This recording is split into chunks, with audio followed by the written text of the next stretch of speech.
नमस्कार आदरणीय दर्शकबिन कार्यक्रम इमेज संवादमा यहाँहरूलाई हार्दिक स्वागत छ। दर्शकबिन मुलुकमा वातावरणका हिसाबले हेर्ने भने क्रमशः चिसो बढ्दै गएको छ। मङ्सिरको मध्य भएको छ, जताततै चिसोले कठागिने समय छ। तर राजनीतिको कुरा गर्ने हो भने चाहिँ फेरि तात्दैछ। यो हरेक 10-10 वर्षमा नेपालको राजनीतिमा एउटा न एउटा खालको चाहिँ परिवर्तन भनौँ या मुद्दाहरू आइरहन्छ। सायद त्यही हुनसक्छ अहिले फेरि एउटा मुद्दा जबरजस्त बनेर आएको छ कि संविधान संशोधनको जुन प्रस्ताव आएको छ त्यो प्रस्तावले सीमाङ्कनका सन्दर्भमा प्रदेश 5 को विषयमा जे निर्णय गर्यो त्यसले अहिले प्रदेश 5 का क्षेत्रका जनता सडकमा आएका छन्। सडकमा जुन ढङ्गले मानिसहरू ओर्लिएका छन् त्यसले हेर्दाखेरि यो मुद्दा सहज ढङ्गले टुङ्गेला जस्तो देखिन्न। तर यसमा एउटा ख्याल गर्नुपर्ने पक्ष चाहिँ के छ भने सडकमा जनता जसरी आएका छन् 10,000 जनताको जुन खालको जनलहर देखिएको छ र त्यसमा संयम अपनाउनु पर्ने पक्ष चाहिँ एकदमै ठुलो देखिन्छ। किनभने हामीले पटक पटक यस्ता खालका थुप्रै दुर्भाग्यपूर्ण घटनाहरू हेरेका छौँ, देखेका छौँ, भोगेका छौँ कि यस्तो ठुलो जनलहर जनमास जब उत्रन्छ त्यसमा चाहिँ थोरैभन्दा थोरै संयम गुम्दाखेरि पनि घटना चाहिँ दुर्भाग्यपूर्ण हुने परिस्थिति देखिन्छ। त्यसकारण त्यसमा चाहे यो अहिले आन्दोलनको नेतृत्व गरिरहेका पक्ष हुन् चाहे शान्ति सुरक्षा कायम गर्ने सरकारी पक्ष होस्, यो दुवैले संयमता अपनाउनु पर्ने पक्ष देखिन्छ। यद्यपि खै यो मैले यो संयम अपनाउने पक्षमा मात्र कुराकानी गरेको हो र मुद्दा जसरी अगाडि बढेको छ, सरकारले संविधान संशोधनको प्रस्ताव लिएर आएको छ, मधेस केन्द्रित राजनीतिक दलका मुद्दाहरूलाई सम्बोधन गर्ने भनेर यो प्रस्ताव संसदमा दर्ता गरेपछि सबैभन्दा गजबको विषय चाहिँ के भएको छ भने मधेसी दलहरूले नै त्यसलाई अस्वीकार गरिदिए। एकातिर प्रमुख प्रतिपक्षी दल नेकपा एमाले यो संशोधन प्रस्तावको विपक्षमा छँदै थियो, तर जसको समस्या समाधान गर्न भनेर प्रस्ताव लिएर आइयो त्यो पक्ष पनि सहमत भएन। त्यसपछि भने यो प्रस्तावको बारेमा प्रश्न उठेको छ र आज म यिनै विषयमा कुराकानी गर्नका लागि गइरहेको छु र मसँग हुनुहुन्छ नेपाली काङ्ग्रेसकी नेत्री पुष्पा भुसाल। पुष्पाजी, यहाँलाई कार्यक्रममा स्वागत छ। धन्यवाद। अब जुन ढङ्गको संविधान संशोधनको प्रस्ताव पेश गरियो र त्यो जसका लागि भनेर अर्थात् जे मुद्दा सम्बोधन गर्नको लागि भनेर प्रस्ताव लिएर आइयो त्यसले न त त्यो मुद्दा उठाइरहेको पक्ष सन्तुष्ट देखियो न त जहाँनेरि सीमाङ्कनको लागि केही फेरबदल गरिएको छ त्यहाँका जनताले स्वीकारलन जस्तो अवस्था देखियो। अब के हुनसक्छ यो प्रस्तावको भविष्य? मलाई चाहिँ कस्तो लाग्छ भने सबभन्दा पहिला नेपालमा संविधान सभाले संविधान बनायो र अहिलेको संविधान पहिलाको भन्दा केही मौलिकता केही रूपान्तरण ल्यायो। तीनवटा कुरालाई विशेष गरी अहिले परिवर्तनका मुद्दालाई अहिलेको संविधानले लेख्यो।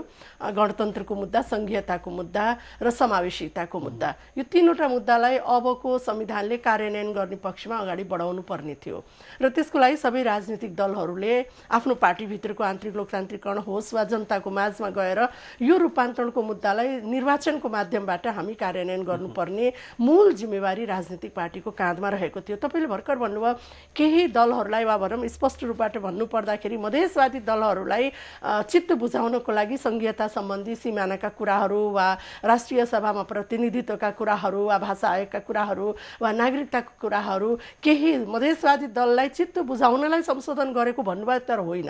यो राष्ट्रिय राजनीतिभित्र देखा परेका संशोधन गर्ने प्रक्रियाभित्रका यी सम्पूर्ण कुरा हो। किनभने संविधान यी मुद्दाहरू त कहीँ न कहीँ मधेस केन्द्रित राजनीतिक दलहरूले लगातार उठाइरहे र त्यसको भित्री बाहिरी दुवै कारणहरू छन् यसका पछाडि। त्यसका कारणले अहिलेको सरकारमा रहेको पक्ष संशोधन प्रस्ताव ल्याउनको लागि तयार भयो नि। त्यो त देख्न त यो के भने निर्वाचनको मुखमा संविधानलाई कार्यान्वयन गर्नको लागि देखा परेका जटिलतालाई फुकाउनको लागि संशोधन एउटा प्रक्रिया हो। किनभने हामी के भन्छौँ संविधान भनेको तटस्थ दस्तावेज होइन, यो समयअनुसार परिवर्तन हुनसक्छ, जनताको चाहना अनुसार पनि परिवर्तन हुनसक्छ।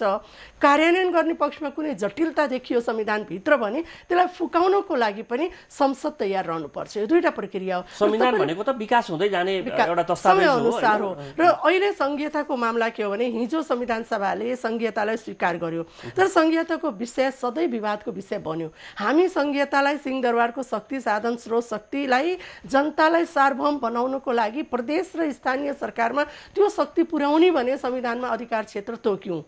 तर आज आएर त्यही विषय जनतालाई बलियो बनाउने विषय आज किन विवादित विषय बनिराखेको छ, त्यहाँ चाहिँ अब खोजीको विषय हुनु पर्यो। एक दोस्रो कुरा, हिजो पनि संघीयताको विषयमा हामी दुनियाँको संघीयता सफल भएका देश हेर्नुपर्छ, कहिले पनि असफल भएको देश हेर्नु हुँदैन। किनभने हाम्रो जस्तो विविधता बोकेको समाजमा जनतालाई शक्तिशाली बनाउने र त्यहाँको विविधतालाई पहिचान दिने किसिमको हामीले शासन व्यवस्था अगाडि बढाउनु पर्छ। त्यो राजनीतिक दलको दायित्व पनि हो र त्यो अनुसार संविधान संशोधन हुनुपर्ने।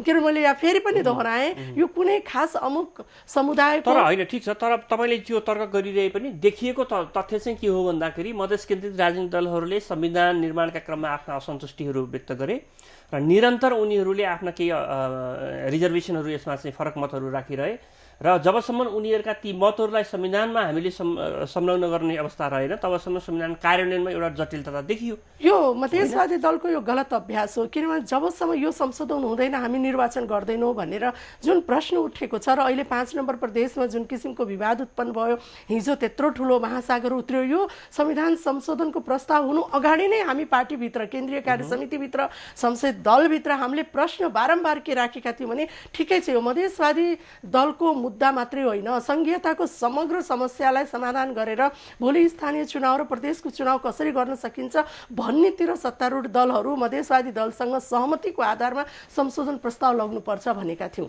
किनभने यो सत्तारूढ दलसँग पनि जोडिएको छ, नेपाली जनतासँग पनि जोडिएको छ। र अर्को कुरा, प्रदेश 5 नम्बर प्रदेश अहिले मूल तातो विषय बनिराखेको छ। 5 नम्बर प्रदेशलाई हिजोको दिनमा हो, हिजोको संविधान सभा सम्झिने हो भने कङ्ग्रेस र एमाले 7वटा प्रदेश बनाउँदै गर्दाखेरि 3वटा पहाडी अर्घाखाँची पाल्पा गुल्मीलाई 4 नम्बर प्रदेशमा राखेर खाका कोरेकै थियो। त्यसबेला अहिलेको जस्तो जनता सायद आन्दोलित हुन्थ्यौँ होला, तर अहिलेको जस्तो फेरि ठुलो आक्रोश चाहिँ अहिले आउनुपर्ने कारण के हो भने के 5 नम्बर क्षेत्रमा रोल्पा र प्युठान जस्तो पहाडी जिल्लालाई 4 नम्बरमा जोडेर हिजोको 10 वर्षको मगराहट प्रदेशको जुन माओवादीको ह्याङओभर छ त्यो अनुसारको भूगोल बनाइयो। एक दोस्रो कुरा के देखियो भने 5 नम्बर प्रदेशको हाम्रो दुखाइ, मन दुखाइ के हो भने, चित्त दुखाइ के हो भने के 5 नम्बर प्रदेशको मात्रै 2टा प्रदेश बनाउने बित्तिकै अरू प्रदेशको विवाद, संघीयताको विवाद समाधान भयो त?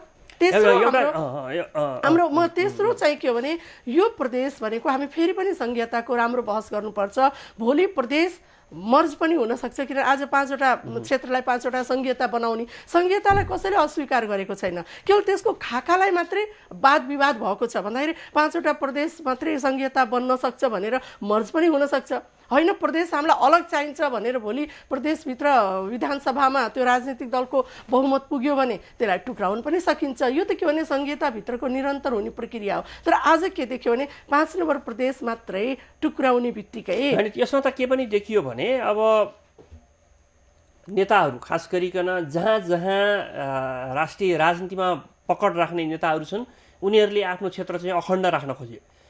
यसलाई नेताहरूले कुन ढङ्गले व्याख्या गराउनु त्यो अलग विषय हो। तपाईँ 1 नम्बर प्रदेशको कुरा गर्नुहोस् जहाँ अहिले पनि विवाद छ, मोरङ सुनसरी र झापाको 1 नम्बरमा रहने कि 2 नम्बरमा रहने भन्ने अहिले पनि विवाद छ। तर त्यहाँबाट पहुँच राख्ने, राष्ट्रिय राजनीतिमा पहुँच राख्ने नेताहरूले अड्डी कसेका छन्, जसले 1 नम्बर प्रदेशमा तीनवटा ती जिल्लाहरू कायमै राख्नुपर्छ भन्ने छ र लगभग त्यही टुङ्गोमा पुग्ला।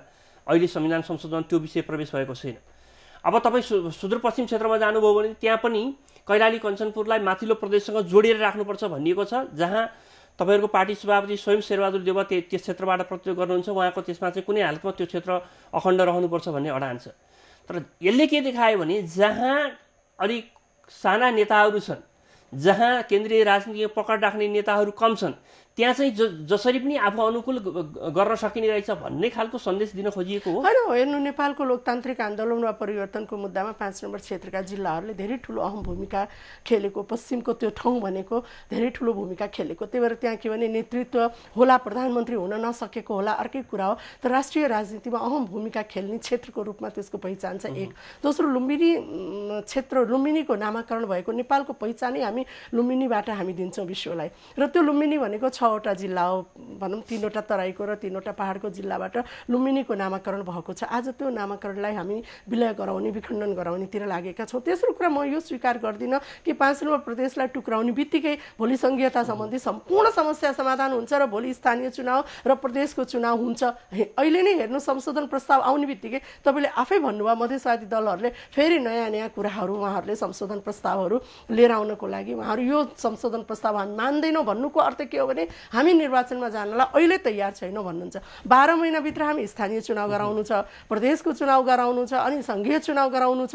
किन यो संविधानमा प्राप्त भएका उपलब्धिलाई त हामी निर्वाचनको मार्फतबाट मात्रै कार्यान्वयन गराउन सक्छौँ। तर आज हेर्नुहोस्, 5 नम्बर टुक्राउने बित्तिकै मधेसवादी दलले के भन्यो भने हामी यति संशोधनले हामी मान्दैनौँ भनेर कुरा आइसक्यो। भनेको भोलिको निर्वाचनमा हामी स्थानीय निर्वाचनलाई पनि तयार छैनौँ, प्रदेशको निर्वाचनमा तयार छैनौँ। र दोस्रो कुरा, सङ्घीय आयोगको जुन स्वरूपको छलफल भइराखेको छ त्यहाँ के भनिएको छ भने अरू प्रदेशको विवादलाई हामी सङ्घीय आयोगबाट टुङ्ग्याउने, जबकि 5 नम्बर क्षेत्रमा प्रदेशमा कुनै पनि विवाद थिएन। र अर्को कुरा, इन्ट्रेस्टिङ कुरा के छ भने तपाईँले नवलपरासीदेखि बर्दियासम्मको कुनै पनि मधेसको जनताले हामीलाई मधेस प्रदेश चाहिन्छ भनेका छैनन्।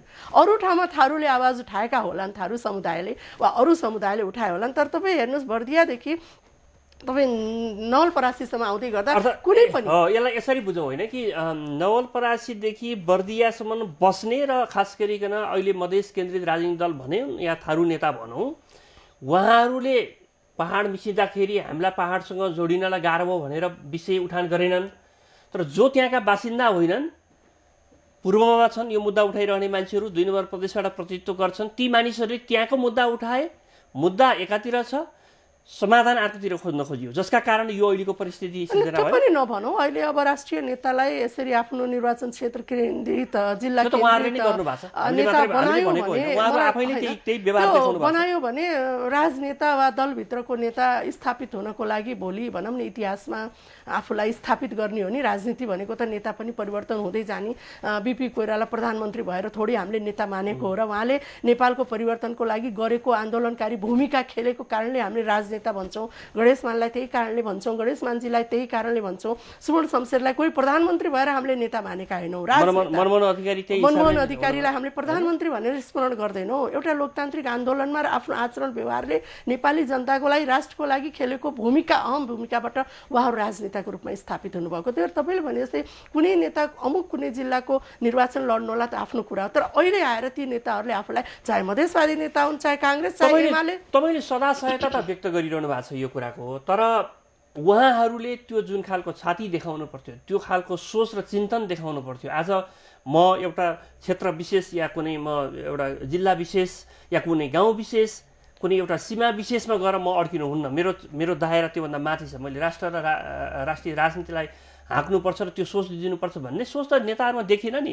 अहिले के हो भने संविधानमा हामीले परिवर्तन प्राप्त गऱ्यौँ, केले देखिन्छ भने ठुला ठुला परिवर्तनलाई हामी लेख्न जान्ने, तर त्यसलाई कार्यान्वयनको लागि आफ्नो जीवनशैलीलाई परिवर्तन नगर्ने, अभ्यासमा परिवर्तनका लागि त जनता सडकमा ओर्लिदिएपछि हुने रहेछ नि त।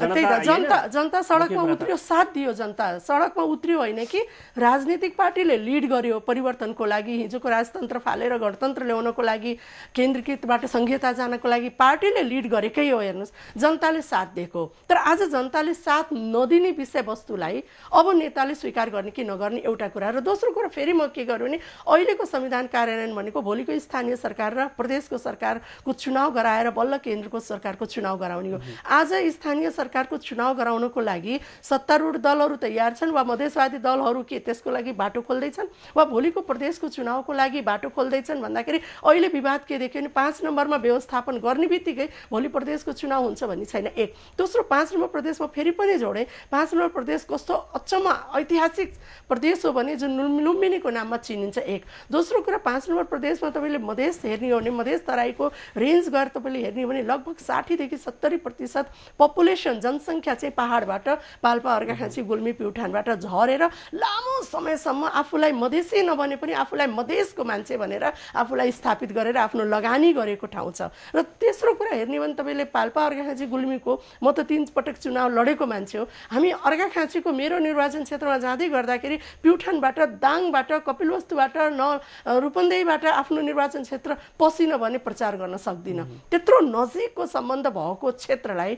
जिल्लाहरूलाई कहाँ लिएर गएर 4 नम्बर क्षेत्रमा लिएर गएर एउटा भौगोलिक ढङ्गबाट पनि स्वीकार नगर्ने र त्यहाँको बसोबासको हिसाबले पनि आफ्नो लगानी गरेको ठाउँमा मान्छे आफ्नो लामो समय लगानी गरेको ठाउँमा आफ्नो योगदान दिन चाहन्छ। र म कहाँ टुङ्ग्याएँ भने यत्रो ठुलो इतिहास भएको ठाउँलाई आज आएर 5 नम्बरै टुक्राएर भोलि प्रदेशको निर्वाचन हुन्छ भने ग्यारेन्टी त्यसो हो भने तपाईँ नेपाली काङ्ग्रेसको नेत्री पनि हुनुहुन्छ, नेपाली काङ्ग्रेसभित्र पनि यस विषयमा घनीभूत छलफल भएको होला। यसको पछाडिको मकसद के हो, उद्देश्य के हो, कसले लिएर आयो यो प्रस्ताव? अहिले हेर्दाखेरि काङ्ग्रेसका नेताहरू पनि यसको विरोधमा देखिन्छ, माओवादीका नेताहरू पनि विरोधमा देखिन्छन्, एमाले त यसको खुलेरै विरोधमा उत्रेको छ, जनताले यसलाई पत्याएका छैनन्।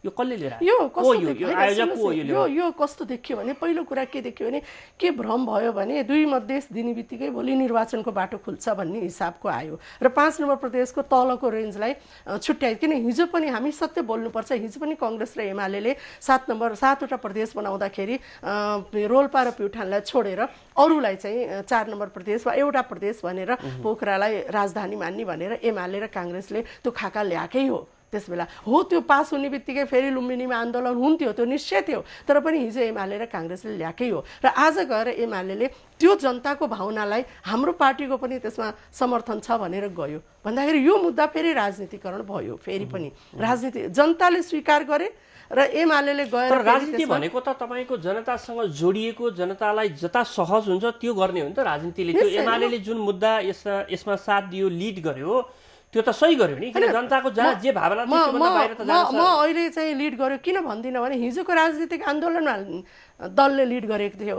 आजको परिवर्तन संशोधनका मुद्दामा जनताले लिड गरिराखेको छ। तर होइन, तर अब त्यहाँ गएर भाषण त नेताहरूले भाषण गर्ने बित्तिकै लिड होइन, यो त तपाईँको निरन्तर संशोधन प्रस्ताव आउनु अगाडि नै हामी केन्द्रीय कार्य समितिमा भनेका थियौँ, संशोधन प्रस्ताव अगाडि नै हामी संसद दलमा भनेका थियौँ कि मधेसवादी दलसँग र एमालेसँग वा माओवादीसँग बसेर, माओवादी हुन त अब लिड गरेको सरकार हो, ऊ आफैले लिड गर्ने हो, सहयोगी हो नेपाली काङ्ग्रेस, उसले मधेसवादी दलसँग र एमालेसँग सङ्घीयताको यो सिमाना सङ्गति विषयमा एक ठाउँमा बसेर सम्झौता गरेर संवाद गरेर अनि मात्रै संशोधन प्रस्ताव लिएर आउने भनेर बारम्बार आवाज उठाएको थियो। काङ्ग्रेसमा ल ठिक छ, तपाईँ के भन्छ माओवादीलाई त तपाईँले एउटा कमेन्ट गर्न सक्नुहुन्छ, तर आजको संसदको सबभन्दा ठुलो दल काङ्ग्रेस, यो सरकार बनाउनको लागि र यसपछिको सत्ता साझेदारीको लागि काङ्ग्रेस र एमालेका नेता, माओवादीका नेताहरू बिचको अन्डरस्ट्यान्डिङ, स्वयं काङ्ग्रेस सभापति शेरबहादुर देउवा यो प्रस्तावको पक्षको खुलेआम समर्थक, त्यसो भने काङ्ग्रेसका नेताहरू खास गरी पार्टी सभापति शेरबहादुर देउवा,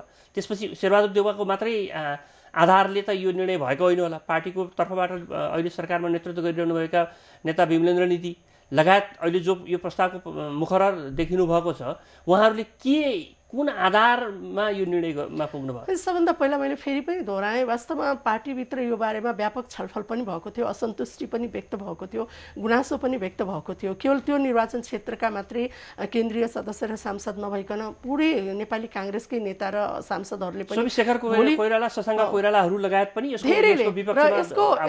यसको कारण के थियो भने भोलि यो निर्णय हुने बित्तिकै त्यो क्षेत्रमा, त्यो प्रदेशमा द्वन्द्वको सृजना हुन्छ, आन्दोलनको सृजना हुन्छ र हिजोका दुःखद घटनाहरू फेरि दोहोरिने सम्भावना हुन्छ कि भनेर यो विषयलाई एउटा राष्ट्रिय राजनीतिको विषय बनाएर सबै पार्टीसँग, किनभने सबै पार्टीसँग सहमति नगरिकन संशोधन प्रक्रिया अगाडि बढ्दैन। यद्यपि ठिक छ, एमाले पार्टीको हामीलाई सहयोग नचाहिएला, तर सदन त चल्नलाई हामीलाई साथ त चाहियो नि। अब प्रक्रियालाई सदनमा लिएर आउनको लागि प्रमुख प्रतिपक्षी पार्टीलाई सदनमा नआउने बित्तिकै त्यो प्रस्ताव त हाउसमा पेश हुँदैन नि, संसदीय प्रणालीमा त पेश गर्न दिइन्न नि। त्यो अर्थमा पनि 2/3 संशोधन प्रस्ताव पास होला, तर सदन चले त पास होला।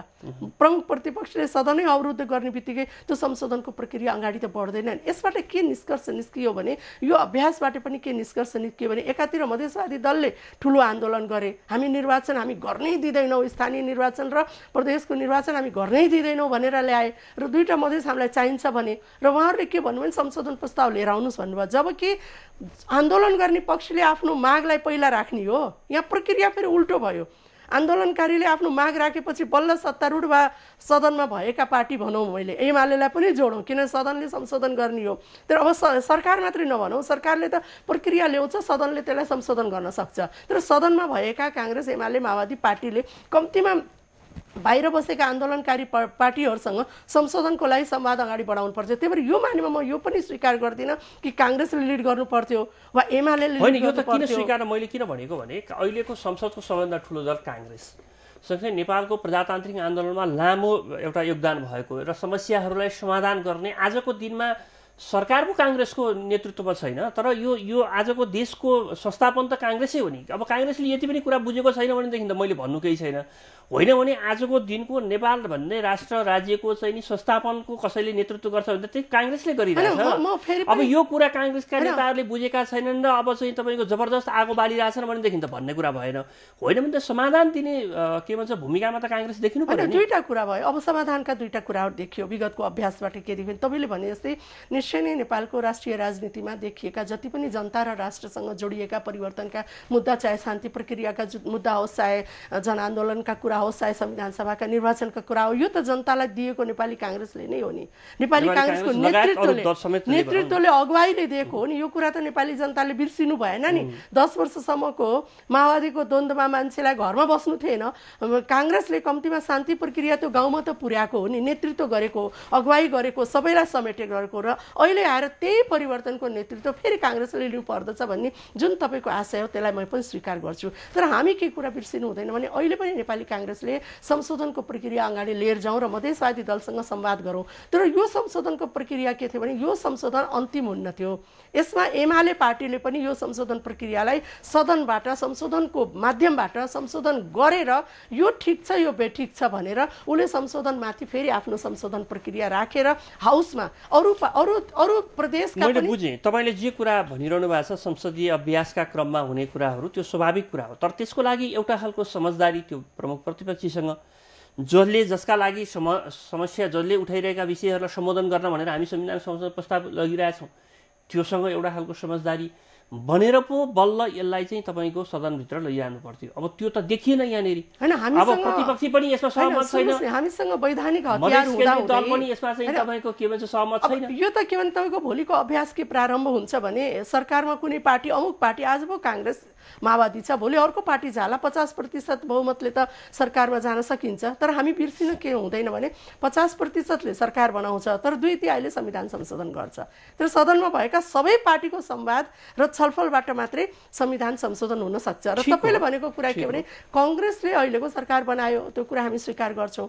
काङ्ग्रेसले संशोधन प्रक्रियाबाट केही मधेसवादी मुद्दालाई सम्बोधन गर्ने कोसिस गरेर संशोधन प्रस्तावलाई सरकारलाई सहयोग गर्यो भनौँ नि, नेतृत्व गर्यो। र काङ्ग्रेसले एमाले र मधेसवादी दलसँग संवाद अझै घनीभूत ढङ्गबाट अगाडि बढाएर यो संशोधन प्रस्ताव ल्याएको भए अझै सुन्दर हुन्थ्यो। किनभने म फेरि दोहोऱ्याएँ, अब असन्तुष्टिहरूको कुरा गर्ने भने त अब काङ्ग्रेस पार्टीभित्रै पनि जुन ढङ्गले यो विषयमा छलफल हुनुपर्थ्यो र पार्टीको एउटा साझा एजेन्डा बन्नु पर्थ्यो त्यो हुनै सकेन भनेर काङ्ग्रेसकै नेताहरूले असन्तुष्टि व्यक्त होइन। तर यो काङ्ग्रेसको मात्रै मुद्दा बनाउनु होइन, काङ्ग्रेसको मात्रै होइन तर पार्टीको एउटा साझा मुद्दा हुनु पर्थ्यो नि। तपाईँको संसदीय दलको बैठकमा यो प्रस्ताव लाने नलाइजाने विषयमा त्यत्रो विवाद भयो होइन। किनभने पार्टीले जब एउटा चाहिँ यसलाई समाधानको लागि भनेर प्रस्ताव ल्याइरहेछ भनेदेखि त त्यहाँ त पहिला पार्टी कन्भिन्स हुनु पर्यो नि त। त्यहाँ चाहिँ त्यस्तो विवाद हुनुभन्दा पनि के निष्कर्ष निस्क्यो भने यो संशोधन प्रस्ताव काङ्ग्रेसको पनि मुद्दा हो, संघीयताको यो विवादित मुद्दा। काङ्ग्रेसभित्र पनि मधेसवादी दल मधेसवादी नेताहरू धेरै हुनुहुन्छ, सांसदहरू हुनुहुन्छ, उहाँहरूले मधेसको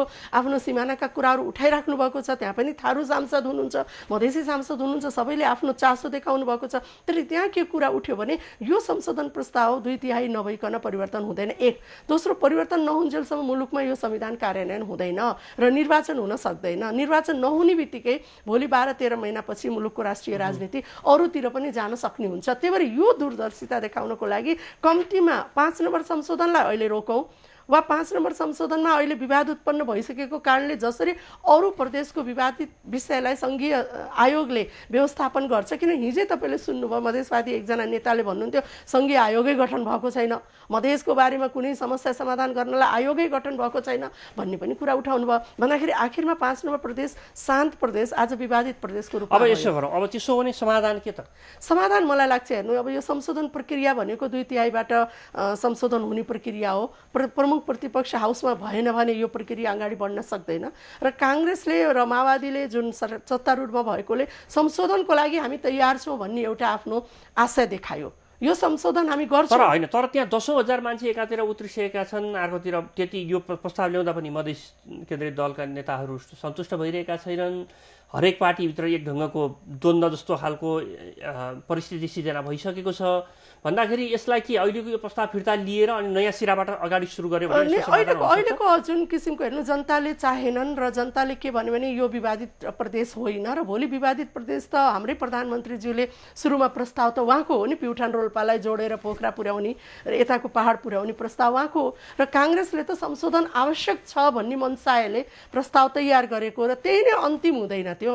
त्यसमा छलफल गराएर त्यसलाई चाहिँ हामीले संशोधन पनि गर्न सक्थ्यौँ। तेस्रो कुरा, केवल 5 नम्बर प्रदेशलाई मात्रै व्यवस्थापन गरेर भोलि निर्वाचनको बाटो खुल्दैन थियो, किनभने अरू प्रदेशको विवादहरू बाँकी थियो। तपाईँको विचारमा तपाईँ त्यो क्षेत्रको प्रतिनिधि पनि भएको कारण, दोस्रो चाहिँ राष्ट्रिय राजनीतिलाई हेर्दाखेरि यसका चाहिँ फेरि अब संवैधानिक पाटाहरू पनि छन्, मुद्दा फेरि अदालततिर पनि पुगिरहेको छ। यद्यपि म आज यो विषयमा प्रवेश गर्न चाहन्न।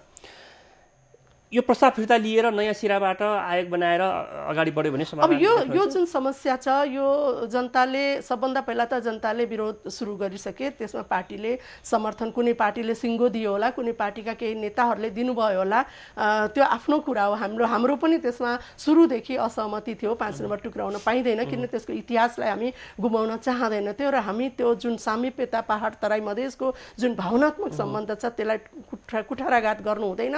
र अहिले 5 मलाई लाग्छ यसको समाधान के हो भने संविधान संशोधन अपरिहार्य छ निर्वाचनको लागि। 12 महिनाभित्रको 3टै तहको निर्वाचनको लागि संविधानमा केही अप्ठ्याराहरू देखा परेका छन्, त्यसलाई संशोधन गर्नको लागि सबै मुख्य पार्टीहरू नमिलिकन।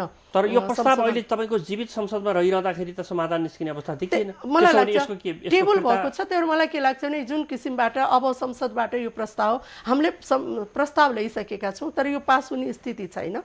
अमुक भनौँ त्यो प्रदेशबाट र मधेसवादी दलबाट त्यसलाई हामीले पास गर्न दिँदैनौँ भन्ने कुरा आइसकेको छ। तर मलाई के लाग्छ भने यो संशोधन प्रस्तावलाई स्थगित गरेर सदनमा भएका दलहरू र मधेसवादी दलहरूसँग संवाद गरेर भोलिको निर्वाचनको लागि जुन जुन संशोधन गर्नुपर्छ त्यो संशोधन पहिला गरौँ। जस्तो स्थानीय सरकारको निर्वाचन पहिला गर्ने हो भने स्थानीय सरकारको मुद्दालाई पहिला संशोधन गरौँ र त्यसपछि प्रदेशको निर्वाचनको लागि 5 नम्बर प्रदेश मात्रै होइन, अब यो विवादित बनिसक्यो, अब 5 र अरू प्रदेशलाई पनि सङ्घीय आयोगलाई दिउँ।